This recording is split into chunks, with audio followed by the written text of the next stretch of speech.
Santan-santan tu kita perah. Bahan-bahan dia adalah yang pertama kunyit, bawang putih, bawang merah, halis, lengkuas.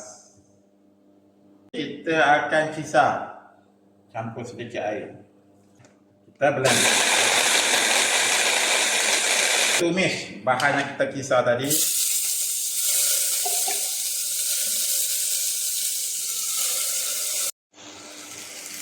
Okey, lepas kita tumis, okey, dah letak santan tu, cili kering yang telah dikisar, supaya dia pedas sikit lah. Tengoklah kepedasan macam mana. Okey, kurangkan suhu sikit. Okey, dan letak serai.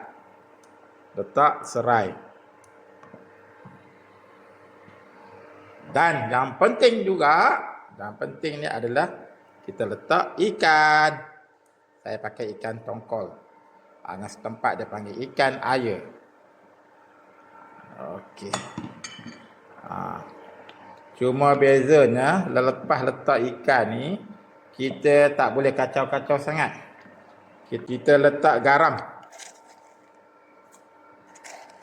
sedikit gula untuk imbangkan rasa. Dan kacau sikit-sikit je. Tak boleh kacau banyak-banyak. Sebab apa tak boleh kacau banyak-banyak? Takut ikan tu hancur. Dan asam keping. Dan kita letak timun ataupun saya letak bendir. Biasa selalu pakai timun. Timun tak ada, ganti dengan bendir. Dan tambah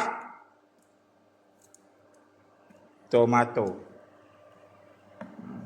Tekan balik suhu. Nah, sikit je. Lepas tu kita tutup. Okey.